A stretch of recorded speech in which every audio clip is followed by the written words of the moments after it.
Raised Rowdy.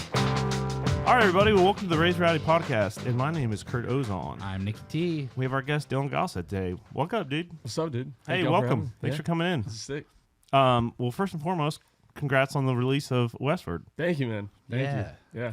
I had a really good time checking the album out in preparation for this pod. Usually I would just put my headphones on and go for a run and like listen to the record or whatever, but it's just been too brutally hot to be doing that. So I've been laying in bed playing video games, listening to your record. Yeah. Oh, I appreciate it, man. Yeah, sick. One thing I love about like on iTunes Music is you can click on the tracks and see who played on it and who produced it and all this and stuff. And I know you've done some shopping for producers, so I was like, I wonder who's using on all this stuff. And then I just saw your name on there. Yeah, dude. I did do a little shopping for producers, and I met a lot of incredibly talented people. And man, I was just trying to figure out what was right for the music and what kind of like fit my weird brain of like what clicks for the songs. And I made the song Tree Birds, and I produced it, and it just felt great. And I just loved it. I loved how it came out. I loved the process of it. I had a great engineer named Chris Bell in Austin, Texas. That's where we recorded it, in Austin, Texas as well. And man, it just worked. It was a process that worked. So I kind of like, I was super scared, but I was like, I'm going to take this leap. And I was like, I'm just going to try to produce this album. And we did, and it sounds great. I love it, and I love how it turned out. I'm proud of you, man. Thank you. Thank you, man. I've known we only hung out a few times, but like when I saw that, I was like, fuck yeah. Yeah. What's just terrifying doing that, I feel like. Yeah. Well, but probably also like you don't have to explain yourself to anyone. You're just explaining yourself to the inside of your head. And I think that was the biggest part of like, I just knew how in my brain I wanted these songs to sound, especially for this album. Mm-hmm. And I didn't want to like, I don't know. I feel like me and Chris have like a really great way of talking, and like the way we recorded it was just completely raw. We didn't use any compressors. We used nothing. And all of our preamps and stuff were just out there in the room with the band. So like Chris is a genius of how he records. So like all of the chords were just like this long. Like we're not running, mile long chords and getting all this delay, and like you need compressors for the buzz. It's like we can just record it in the studio in raw and take care of it later. And man, it was just a fun process. Like, yeah, it's so cool. One thing I think about too is like knowing the origin of Cole and how like that song blew up, and you were like, I don't have a recording of this. Yeah, I'm gonna make one in GarageBand. Yeah.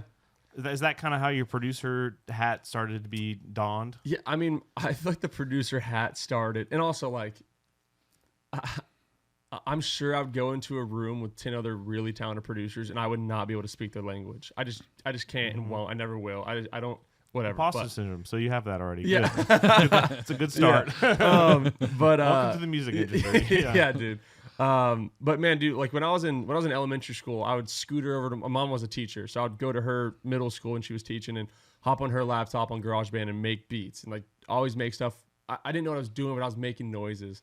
And that like slowly turned into in middle school, starting to make my own. I would try to like copy songs, so I would have like Apologize by Tim, like and I would be like, I'm just gonna copy exactly that, and if I can copy that, then I know that I can at least make a song one day of my own, because I have like the technical ability to. That's the best way to learn anything in music is with your ear.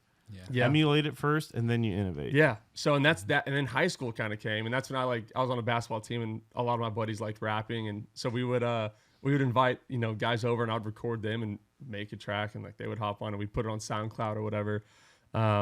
And then are those still on SoundCloud somewhere? They are. There's actually one song out there on SoundCloud where I actually have like a rap version, but it's so deep that I don't think anyone will be ever able to uncover it. Right. But it's we'll have to find it. Yeah. That's unreal. But yeah, man. And then obviously my wife got me a brand new mic like in Christmas of 22, and 23 is when I started recording To Be Free and Cole and stuff just in my room. So, what do you remember what mic it was? So the mic that I used to use was an AT 2020. It was just a USB mic that went straight into the laptop. And then the one that she got me is a Shure PGA 27. That's still the mic that I used for actually a lot. Like a lot of this album was actually still recorded in my house. Because I read that Cole was recorded with one mic. Yeah. And it was the mic your wife got you. Yes. And that's the song that I love that. Blew up. Yeah. That's so sick. The guitar was a DI. It's crazy. I actually remember you told me that before. Yeah. I know like the Nebraska record, Bruce's record. Are you hip to that record? Not really. Yeah. No, I have some friends that are like, I love this, and some are like, I haven't checked it out. Mm-hmm. But he moved to Nebraska for a month to write this record, and he cut the whole thing to tape with an SM57, which is not a great mic for vocals or acoustics, but it's a very good like general mic. Yeah. And the idea was make demos and then go back to New Jersey and cut the full record, and it never did. Yeah. So it was kind of like just him in the box with a tape machine, and levels were wrong and things were clipping, but it's real and it's raw, and it's like kind of up your vibe too. I feel like. I mean, and dude, those demos is where you capture, I think, the real feel of the song, like truthfully, because that's when you have like the most inspiration for it. Instead of being like demo, all right, in 2 months we're gonna go cut this. But that's why like I was so big on it, and this is what we did with Tree Birds, and it worked. We recorded it in my house. So me, my brother Colton, we would all come over and we would cut like the electric, vocals, bass right there, everything but the drums, because I can't record drums in my house. Yet. Dude, we did everything but the drums, and then we would bring it into the studio and be like, all right, we're gonna build off of this. So I'm gonna send Chris the files, which probably like was pulling his hair out, because I was like, I don't know how to send these files, like, you know, but he kind of taught me how to like get them to him. And we would start with like, all right, we're going to keep the bass and everything that like has this demo of such a great feel, but we're going to get it to quality. So now we're going to go put on a real piano, like a Yamaha or something, instead of my computer keyboard and stuff, you know? Yeah. And then you start like seeing this song like come to life, but it still has that demo feel. And that's like the record. That's how we did almost all the songs that we didn't just play live, like in the studio. That's kind of how it was made. I love that. Yeah, I think it's great. I think it's also super inspiring because I want to get into producing too, and I've been trying to dip my toes into that deep well. Yeah. And it's like it's deep, and you look down, and it's kind of like, oh fuck, it's scary down there. Kurt's problem is he knows so much about so much of the music that it's like he wants to be perfect at everything he does. Yeah. And it's like that's not how it works when you start. Like when you started playing fiddle, you weren't perfect at it, you know, but Yeah, still not. It is crazy. I was there whenever you were like, I'm trying this fiddle thing, and you could play it, and then it was like, I remember seeing like 6 months later, you're like in a stadium playing the fiddle, and I was like, I guess you figured it out. So I appreciate you guys. Thanks. No, but I mean, honestly too, like specifically during COVID, when no one could really get into the studio, and people were just releasing songs that they had recorded on their phone or that they could do their best with at home. I think that raw authenticity that comes through in those songs is part of what made the movement of music that has happened since happen. Oh yeah.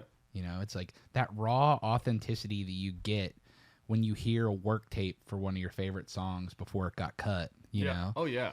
Like that is now in mainstream music, which for me is like a fan of music is so cool. Yeah, I do. I agree. Damn, that's a very interesting point. Yeah. I never kind of put that together. A lot of this like stripped down acoustic vibes could have been like super influenced by COVID. Yeah. I think even like outside of country too, like you saw like the bedroom pop stuff, like pop off and go crazy. Mm-hmm. It was just kind of like it kind of went back to homemade stuff, and then I feel like that's why I think also like lyrics mean a little bit more nowadays, and like people are really into the songwriting side is because you can't fake like one of those raw songs. You know, you can't have like a pop song lyric. Like that's why like a lot of these pop bedroom people or these like acoustic people that were doing it in their house kind of are storytelling or lyrically driven, it feels like. Yeah.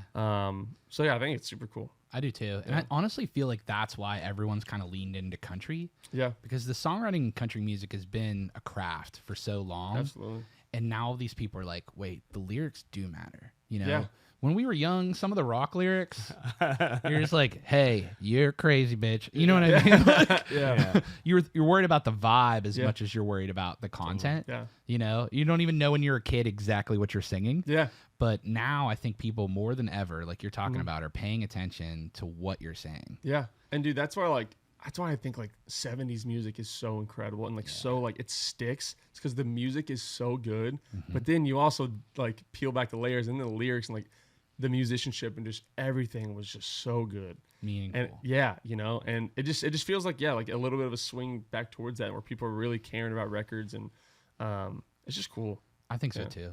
Also, it kind of feels like you're getting the peek behind the curtain as a listener when stuff is like really stripped back, as opposed to like everything's like perfect and like ultra produced, I guess. Yeah. Speaking on that, and speaking of the record, I think the way you start off Westward, what an intro, a cappella, like a hymn, very like religious overtones, in my opinion. Can you talk about was that a decision you made to do that? Absolutely. Yeah. I mean, I'm Christian. It's a big part of my life. Yeah. And I want to show that on the record. I'm not, I sing country music and kind of folk music, Americana. So like, I'm not a gospel singer. I'm not going to go and sing worship on the album, like for every single song, but I wanted to put that in there. Yeah. And Hanging On, the second track, what's technically the first track. That's what that song's kind of about. Just hanging on the road to faith, to family, to your wife, to just everything. And dude, I just really wanted to start with a hymn. I thought it was such a cool way to enter. And I think starting just a cappella, it was scary. It took me a lot of tries to get that thing where I think I liked it, because you're very exposed. But dude, I loved it. I thought it was just really cool, and like how the bass came in, and yeah, man, it was just I loved it. And then it was very intentional the way that there's like a continuous bleed over, so you can't tell when Hanging On starts. Like that was very intentional. So, but I also understood, like, if someone wants to go listen to like a 140 BPM like thumping song, they don't want to start with a hymn every time. So I cut that in half, and it's one of my favorite on the album, probably. Yeah. Same, honestly, and I think such a statement when you turn the record on. I think sometimes when you listen to a record, you can get a feel for who a person is, and I feel like that for me gave me that glimpse into who you are as a person. Well, dude, that's amazing to hear, because that was that was the goal. So it's like, got it, Yeah. So, but yeah, that's great. And you're so hands on with the record too. So it's like the fans and people that listen to it are getting to be closer to you and like your artistry, because you're just a part of every bit of it. Yeah, dude. I mean, again, it's a blessing and a curse being that into it, because I mean, especially when like mix notes came, it's just like I'm just driving myself crazy. But dude, I rely on like my brother and Colton and like the band guys. I mean, the whole record, every single person that touched the record, there was 7 people. It was me, the 4 band guys, engineer, and Brendan on fiddle. So that's the whole record. And that's your live band. Yeah, it's the live band. That's the guys we play with every single day. Which I was like, I made sure, I was like, session players are awesome, and I've used them, and they're the best. But these guys like know me, know the music, and especially like some of the songs we've been playing live, like at these shows. So it was like, it doesn't make sense to bring it. And like, I love these guys. I want to, have them have their name on the record. It's so cool to me. So, yeah, dude, it's just a family project. Like that's even what the project's kind of written about, is like Westward, going west with these guys. And, it felt perfect, like a perfect setup to have these guys on it. So I think you're going to get different stuff than on Music Row too. Yes. Yeah. Well, and like you talk about, like these guys are the ones that when you showed them the song, they're the ones that are helping craft how it sounds. Yeah, absolutely. So if you had studio guys do it, they'd just be replicating the way that these guys crafted it. Yeah. Yeah. I mean, it's the exact way we play it on the road. Yeah. That, like, we should play on the record. So. Yeah. I love that. The element of faith, I feel like even in the songs that aren't directly about that, you can still feel it. Yeah. Can you talk a little bit about your faith? I know that's a crazy topic, but just like how that has affected your music and like your touring and. Oh yeah, man. I mean, it's everything, right? So like it affects everything. It's in everything. I mean, I think it's just like just the fact of knowing that, like, I know there's a bigger purpose than singing music and selling tickets and stuff like that. And that my whole goal in this life is, and this is the way I think, I'm not trying to push this on anybody, but is, like my goal in life is to show God glory and kind of do everything through him and try to be a light in a place where there might be darkness at times. And like, we're not perfect at all. Like, I'm not saying that, but we just try to do that. We try to treat people the best we can. And like that, like our faith is just intertwined in everything. And it's just, yeah, I mean, even like making the record, you have a real purpose. Like even if the record's tough or things are going bad in the music business, like as a Christian, I believe I already won, right? So like it's it just gives you this guiding light and this groundness when you're on the road. And dude, I see it like everyone in the music industry right now, honestly, with a lot of guys. Like dude, the Cruz brothers are massive for me, and like we can talk about them later. They're the best band in the world. Whoa. But and then the Jack Wharf band, I met those guys. Those are incredible guys. Like they're very, faith based, and I think it's just a cool like revolution that feels like it's kind of happened in the music industry. And but dude, it just gives you like this guiding light of like because the music industry is just insane, and like y'all know it. I've been in this like 2 years. I don't really know much, but like what I do know is that if I feel like I didn't have this foundation that I could stand on, I'd be in a way different spot or crazier spot than I am right now. So yeah. I mean, you've been in the industry like really. I mean, you've been doing it since you were a kid. Yeah. But I mean, 2023, it's like 2 years. I feel like you lived like 10 years in the industry in those 2 years. Yeah. You absolutely do. And yeah, but I mean, I think it's good, dude. I think like it's such a weird time, I guess, for the music industry of like, it's the most accessible it's ever been, but I think it is probably the hardest to like stand out maybe. There's so many songs each week. Every week. And it's like, I was lucky. Like I kind of came in that area where like, it was like Wyatt and Sam Barber and like those guys were kind of like Charles. And then I had like Cole, and it kind of happened. And then like, even from that, it's grown exponentially. And it's like, there's just so many people doing it, and so many guys and girls. And it's like, yeah, it's just a weird time. I don't know. It's cool though. It's real. It's authentic. It feels like homegrown. Yeah, you know what I mean? Absolutely. I think it's an incredible time to be a fan of music in the Americana lane specifically, even more than it was. I mean, we've covered Americana at Raised Rowdy since it started, but like the growth that segment has seen in the last 3 to 4 years is so great. And I think some of the finest songwriting comes out of that lane, and some of the most meaningful stories and some of the most interesting voices. Yeah. Oh yeah. Both on the song as well as just people as people. Yep. So, yeah, I agree. It's great, in my opinion. I agree. I think it's such a cool time. It's a crazy time. I mean, I'm thankful for it. Obviously, we're sitting here and stuff, but yeah, it is. It's insane. So cool. I know how busy your life is right now. Probably crazy. It's quite busy. But I mean, dude, like I believe in this industry, especially like busy, it means good. Yes. So better too busy than not busy enough. Exactly. Yeah. Now I am going. We just finished up a mountain run tour, and I'm going home actually tonight, and I'm gonna spend some. I got like 2 weeks off with like my dog and wife, so that's great. That'll be fun, But you have some dates coming up on the road, right? Yes. Yeah. We have like 3 makeup shows. Dude, actually, it was like the first time I ever had to cancel shows. I was so sick. It was like the worst.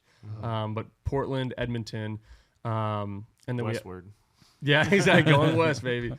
North and west. And then in the fall we have our whole fall westward run where, and dude, like the guys are so excited for that because like it's their first time bringing lights on the road. Like we get to have that whole production, like an LD, and it feels like our band of guys is just getting so tight and like so good at the job, Yeah. So like the fall tours are always fun. It's like our big headline major markets type tour. That's so great. Yeah. Are you guys playing? What kind of venues are y'all playing? We're playing like 2 to 4. So kind of depending on where we're at. And then sadly I don't think I can announce that. But yeah, man, I mean, I'm trying to think. Like we start like in Alabama and we're playing like Avondale Brewing or something like that. And we're the only place that we're repeating is in Philly. We're doing Fillmore because we want to go crush that. Like we want to like sell that one. So dude, we're so excited. We're ready for it. Are you doing any dates like supporting any artists? No, we're not. That's something that I really want to do though, honestly. Like, we've been so focused on the hard ticket business, which is awesome. I'm like, which is great. Well, yeah, I mean, that was like a big thing of mine. Like when I was like first talking to my management and just everybody was like how important that is to me. But man, like we've been just like going this 2 years like straight of just hard ticket business of like really not opening since February of 2023. Yeah, I think it'd be cool to be able to go see a different camp and like be able to like learn from, you know, a lot of guys that have like been doing it for a really long time. Didn't you do one of the Morgan dates? Yeah, we Am I did. making that up? We did one. So Yeah. it was just me solo acoustic in Minute Maid. Yeah, yeah. Dude. I was like the first of like 5 openers or whatever. Yeah. Well, you go in there, there's still 15,000 people Yeah, in the stadium. which is crazy. You know, you look at it, and it feels like 5, or Yeah. like it does feel like a lot because it's just so massive. But like you see just a lot of seats, and then like some of them have people in it.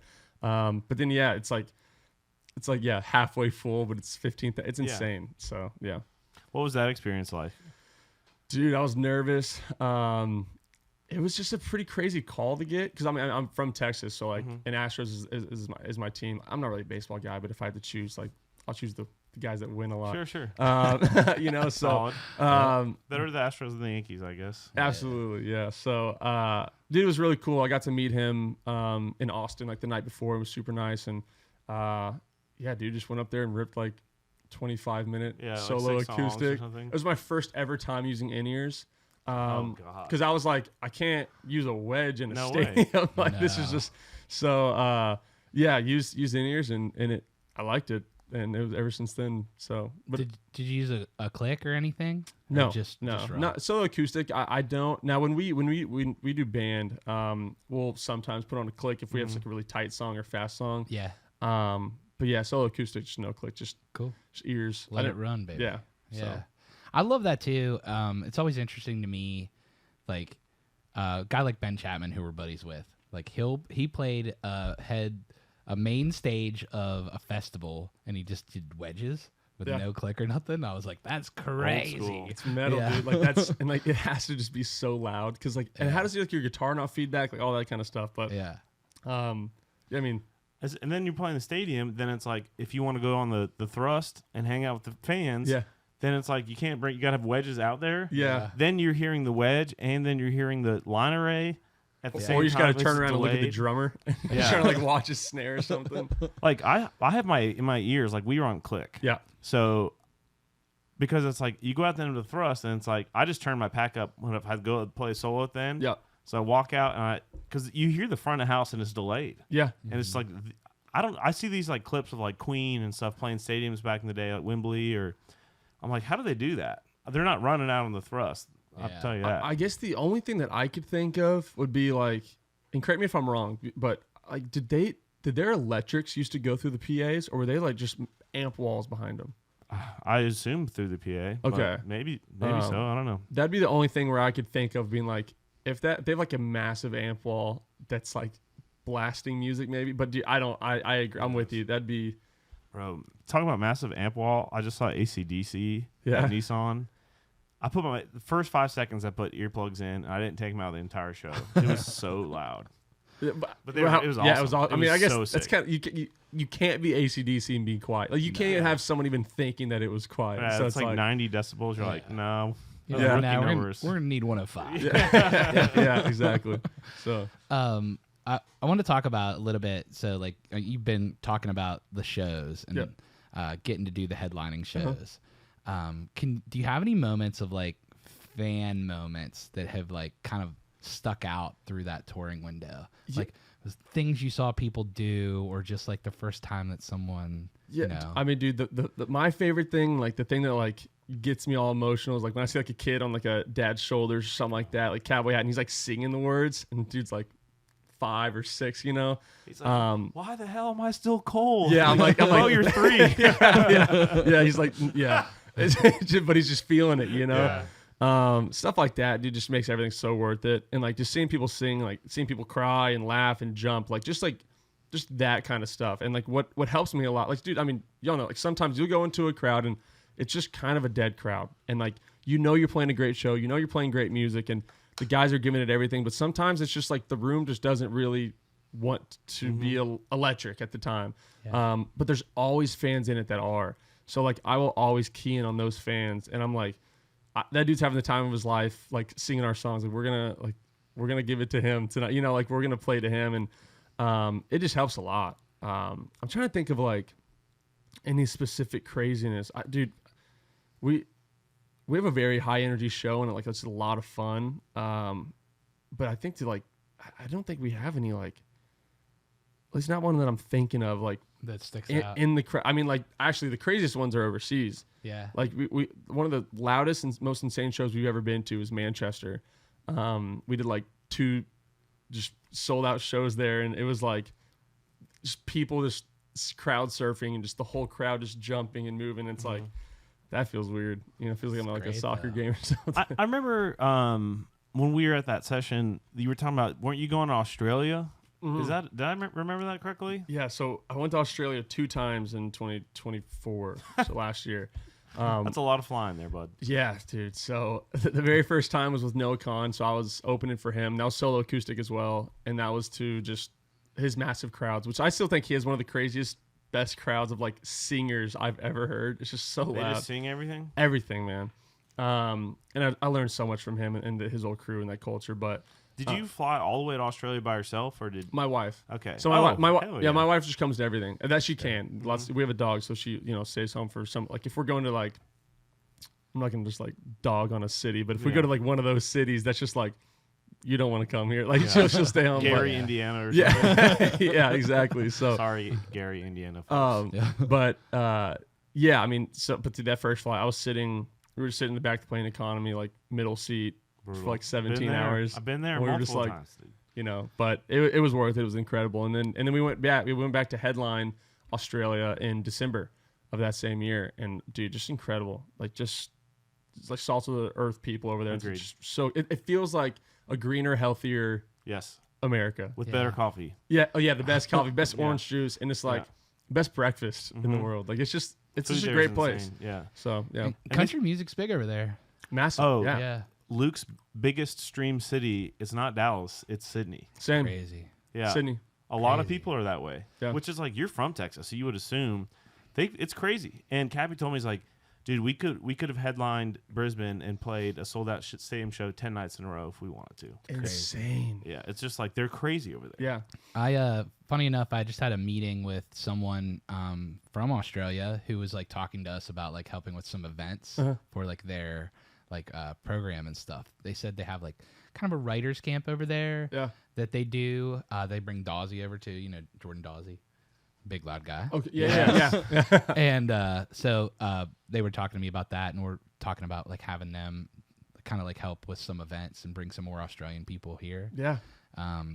And dude, we've shipped merchandise to Australia, and I'm like, it's like $80 to ship a $40 T-shirt. Yeah. Like, what are you guys doing that they love it, dude? I think it's such like a buy-in process for them, because it's like when an act decides like I'm going to travel for like 2 full straight days just to like go across the ocean. It's like they know that it's rare and like that the artist actually feels like they care about them like in like being over there. So it's like I think that's why like they make sure they come out. Like that's why like when we go overseas to Europe, like these shows just are a little bit different, because it's like, I mean, if you're in Nashville, you can go see a country show of any artist you want almost every single night.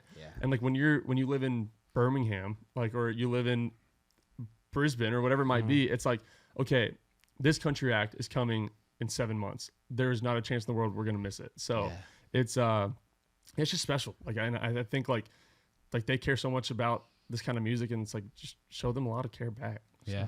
I love traveling and playing abroad. It's so sick. That's because you don't have to pay for it. Yeah, I know. I'm like, I'll go to the UK and drink some creamy pints of Guinness and play some shows. Yeah. I know you've had some good times over there in the UK. Absolutely. Smell of Rain was like one of the tunes that came about, which I loved. I was reading about this. I'm like, this is the coziest.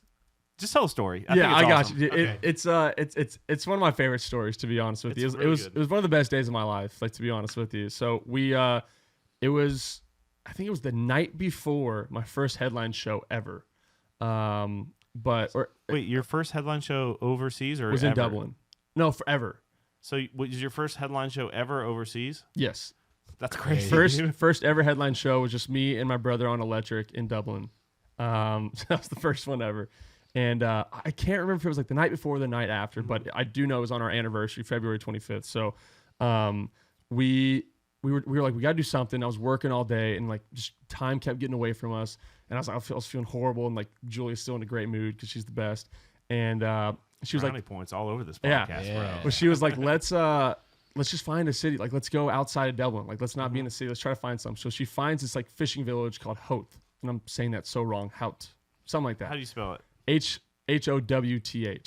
Howth. Howth. How full. Yeah. But we're like, it's like an hour drive or whatever it was, or 30 minutes. And we're like, let's just do it. We hopped in a taxi and went, and it was like sun was setting, and we go up on this cliff, and we see this like massive ocean. It's beautiful with these like sunflowers everywhere, and this like light tower, and it's just like the prettiest place ever. And it's like our 1 year anniversary, so it's like cool. We checked the box, we did it. It's awesome. But we're like, let's just stay. Like, we're already here. It's nighttime. Like, let's just stay. So we go to this like little tavern, I guess, thing. And we get like this like lit up by fireplaces, and it feels like I'm in like The Hobbit or like Lord of the Rings, and we're having like fish and chips Striker's and Guinness in the corner with his pipe. Yeah, dude, literally though, like it's so crazy, and everyone's just so happy and just like excited to be there, and we're like, all right, let's go find some live music. That was my thing. I was like, let's just go try to find some like someone playing. I don't care if it's like a guy singing on a corner, and our waitress told us you need to go to the Bloody Stream. I think is what it was called. Like, it was another pub, like a little pub. I was like, okay, cool. I'm sure there's like a band there tonight.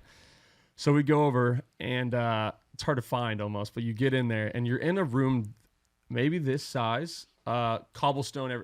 Everything's cobblestone with just like wood hammered in beams or whatever. Like, it feels like it's been there since like King Arthur.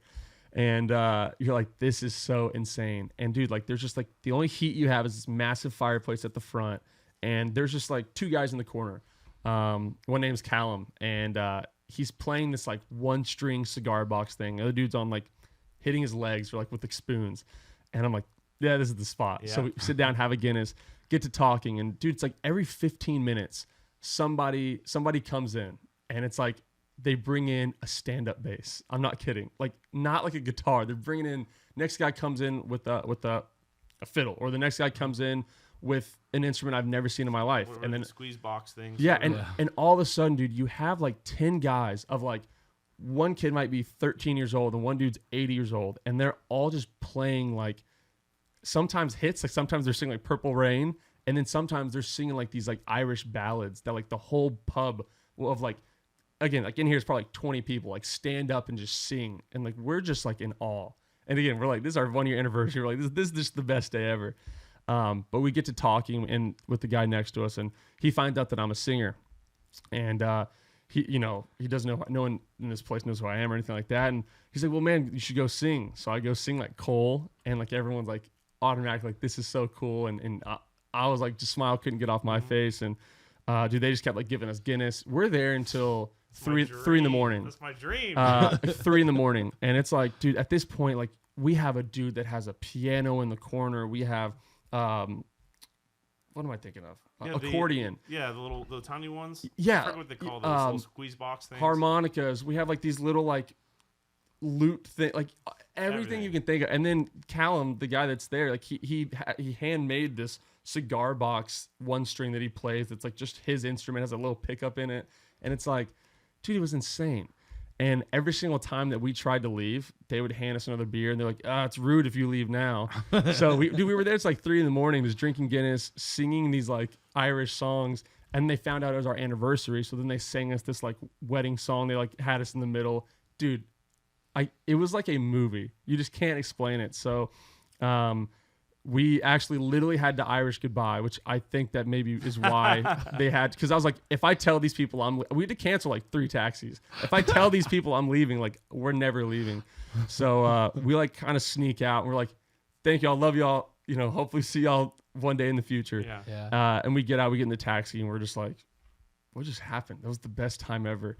So yeah, I wrote a song about that, and it's just like a quick little acoustic kind of like love song about the anniversary, and it's about like cobblestone walls and that whole place. So great. Yeah, that's like my dream, bro. I've had a couple nights like that, not quite as cool as that, but like extremely close, that are like, I'm so thankful to get to play music for a living and to get to travel and experience different cultures and like just play music with locals and stuff like that. Corey, our keys player, and I, when we were in Scotland, we were all tired, and we're like, all right, well, let's not like go out, but let's just the two of us grab a nice meal. Yeah. I'm like, okay.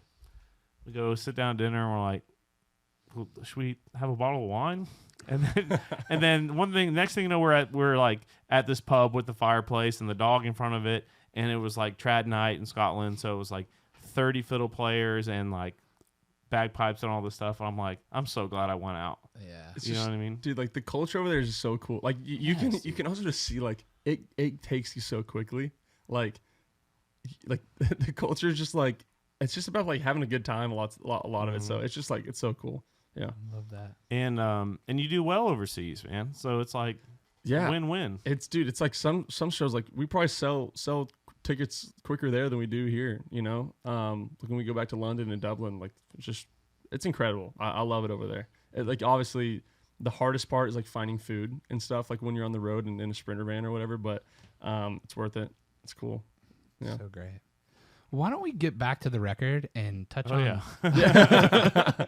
That's what I'm here for, Kurt. Yeah.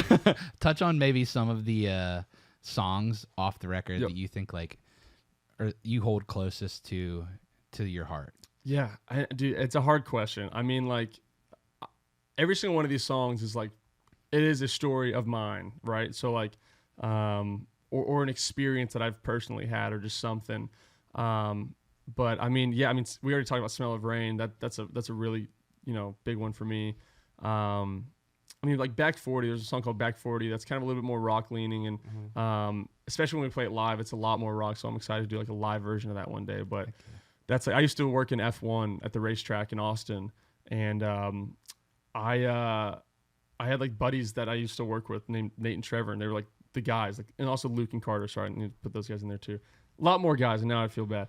But it was just like such a tight group of dudes that like I learned a lot from, learned a lot about life through, and we all kind of left at the same time. Like they both got jobs, and then like I was gonna be stuck, and then my TikTok kind of happened. I was like, what's going on? And so we all kind of left at the same time. And it was a very hard job. It was a good job, but it was very tough at times. But we all missed it a little bit because like we would go into like what we called the Back 40 and like drink beer and after work, of course, obviously. And when you're driving race cars for a living. Wink. Yeah, no, but we dude, it's just like a special place of learning a lot. So like that song's kind of like an ode to them. Like I always thought that's such a cool song, and we just always called it Back 40. So like they love it, and it's just fun. But man, there's a ton of songs like that. Cicada Choir is actually about that week when I was here with you and Al. I think that was during the Cicada. Like that was during that week, I want to say. Oh, when like you would just drive and your car would crunch over bugs and stuff. Yeah. So like that whole song is about when I was staying in a B&B in Nashville with just me, Julia, and my dog, and the cicadas were so loud when I was singing on the back porch, it felt like a choir was singing with me. So that's what the whole song is Cicada Choir is about. It's just sitting on the back porch. I'm just being like, it's not our home, but they like Nashville loves us here. Like we love it. And like all you need is like me, her, dog, and Cicada Choir. So like that's what that song's about. Yeah. But man, it's just super cool. Like a lot of these songs are just, or all of these songs are just, I don't know. It's hard to choose one. There's no duds. Yeah. No. Well, thank you. I appreciate it. But yeah, they all have some kind of special meaning of, and like Roll of 35. That's about just the guys on the bands. Like that's why like that song we wanted to record live, like as just all of us together.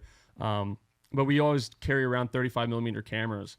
So it's like, but we always make the joke of like, we'll go play a show and we loved it, and tomorrow we're like, where were we yesterday? So like, but what we always know is that like the life like always lives on the Roll of 35. Like we'll never forget it because we always have those pictures and stuff. So there's just a lot of special like little moments in there that I love. I love that. Touring extensively after probably not touring before, right? What are some challenges that if you were talking to someone that's just starting to tour, and maybe even ways that you like got through that stuff? Yeah, I mean, the hardest thing that I can't imagine, and I'm so blessed to have such good guys around me, but like I can't imagine having guys like you're just not really getting along with on the road. Oh, it's cancer, dude. I just can't imagine it. Like I just feel like we have a great culture and like great group of guys that all have the same goal. Yeah. But I mean, some of the hardest parts is like when you wake up and you're in Ogallala, Nebraska, and you can't even, there's not even Ubers there, so you can't go anywhere. Dude, we had to walk like a mile and a half to like the only Mexican food restaurant in Nebraska. And we're eating like Mexican in Nebraska. Like it's actually pretty good. Shout out Nebraska. But it's just like, it's stuff like that, man. We're like, you just get caught in this weird up and down dopamine thing where you go play this like incredible show and people are like cheering and like you just have like eyes on. It's like such a cool like connection, right? Maybe that's more of it is. It's not even like a praise thing of like the artist and the band. It's like this connection you feel with the crowd. That's like, man, we just did that. And it's like, boom, you go to the green room and it's like, boom. You just hear like the AC and you're like, all right, you know. But that's why people are like, should we drink too much? Yeah. And everyone's like, all right. Yeah. So that's where that comes from. Yeah. But dude, like I think I've gotten a lot better, like finding peace with that of just being like, honestly, it's kind of nice sometimes. Let's just get in there and you're just like, you know, like fun show, amazing. Let's chill out, hop in the shower and just get on the bus. Yeah. But yeah, dude, I think it's the weird downtime where like you're in a place where everyone outside your crew is a stranger.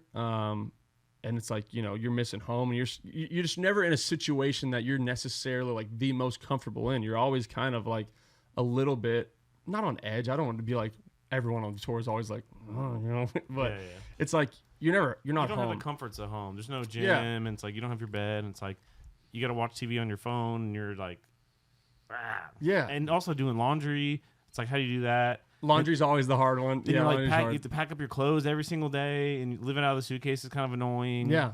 And then like in the middle of that, like you're trying to like roll out an album and you're trying to like do the social media thing, which I'm like the worst social media person on the entire planet. And like, it's, yeah, man. I mean, it's the best job in the world, but it's tough. It's like, it has its things that just kind of like wear on you. That's why like, I mean, like when you finish a tour, whether you're getting sleep or not, like you get home and you just feel like beat. You're just exhausted. But it's, yeah, I mean, I think that's probably like the biggest struggles of just kind of like, you're out of your comfort zone kind of like 100% of the time. Yeah. You just got to find the people around you that just are the best. Like, I do think I should have like the best guys ever around me. So it's great. Hell yeah. Shout out band guys. Yeah. And crew. Yeah. Yeah. I always say, like, I feel like Raised Rowdy's like the crew guys of the music world, you know? Like, Yeah. Yeah. Kinda. That's cool. I feel that. yeah. So you talked about like taking break after you're gonna have a few weeks where you get to kind of like put your feet back in the dirt. What are some of the things that you do when you get that time to like really kind of recenter yourself? Yeah, I mean, dude, I stay home. I hang out with friends. I try to go see my family. My brother just had a brand new baby girl like four days ago, so it's the very first. So I'm an uncle, like a real blood uncle now, and you know, in my family, and it's my parents' first grandbaby. So that I can't wait to get back and see her again, and it's just stuff like that, man. Seeing family, and just being able to see friends and just hang out. But dude, talking about tour, like how like we say tour is a hard thing. You give me like a week off, and I just get very bored, and I just start thinking like, I want to be back on the bus. I want to see the guys, you know, like I want to kind of like get back in it. So. But man, I do that. We were talking earlier about college football, and I played like a dynasty on my Xbox with my buddies. So that's something I'm right now. I'm in. I have two dynasties. I'm Fresno State in one, and then in the other one, I'm Texas State. So just some real hard-nosed programs that I'm trying to build over there. But yeah, man, I just try to relax and honestly do like a lot of writing too. Like writing that never feels like a job to me. I don't make it a job. That's like very intentional. I don't go and like write with people or like set up things just because like, again, I never want my writing to feel like a job. And sometimes some months I might write 0 songs and that might stress my team and stuff out. And then some months I'll write 4, you know, and I'm like, cool, they're all going on the record. I love them. So I love writing whenever something sparks. Yeah. So yeah. That's cool. Well, dude, that's badass, first of all. But congrats on everything. And I know you got a record signing today, right? Yeah. So we're going to Grimey's, which I've never been. I've heard it's awesome over there. It is. So yeah, very excited to do that and just meet all the fans. Is there vinyl, like actual vinyl there? Yeah. To be signed? Yeah, that's cool. So Best. yeah, dude, it's the coolest thing ever to have like over your like album. Well, it's a vinyl. long record, it's an hour long, probably. Yeah, right? it's like 50, high 50s, I want to say, but it's 17 songs. Yeah. So yeah. So great. Does it all fit on one, or is it a double? It's record? two. So okay, it's that two. makes sense. Two discs in there, and dude, I'll have to show you. Like, I think the vinyl, like, and all that would make sense. Like after having this talk, like y'all could see it. Like the inside is just actually all of like the 35mm pictures that we took. It's just like covering the insides of like the inserts of like all the guys. And it's funny for people who are watching, I'm calling him out here, but our drummer Max, I didn't realize this after the video was already printed and everything, but there's like, he's like in the corners, like shirts like up just and tits like out. Yeah, he showed me, he's like, dude, what the hell is this? And I'm like, I'm so sorry. I was like, I didn't know, but I was like, you look great, you know. Well, the other thing too, man, is like the hard part about being a fan is sometimes you like don't realize that everyone's just a regular person. Yeah, absolutely. Putting pictures like that makes everybody realize that you guys are. Yeah, and dude, and like we call ourselves the sweet boys of country music. Like we just we care just so much about just like trying to leave an impression of like good. And that. Like it's just like you just never know like what a lot of these, especially like these workers at the stages and these festival workers, and like they just probably deal with just, it's mayhem. I mean, I've worked in the event space. It is just the worst at times. And like, dude, like that's what I think makes us very real. Is just like the guys in the band, like they just are the nicest guys of all time. So yeah, with Sweet Boys of country music, and it's just like a tag we that they like need having. More Sweet Boys out here. We sure do. Yeah, don't clip me saying that, but it's true. It's the Sweet Boys. No, it's it's one of those things, man, where you can have an effect on people's days, not just you, but everyone. Yeah. The things that you put out to the people that you get to interact with can change their day. Yeah. If you're a positive influence, it can make them have a positive day. Absolutely. If you're a negative influence, it can make them have a negative day. So it's I try to be mindful of that, and Kurt does too. He's like a cartoon character of niceness. Yeah. Oh, well, thank you.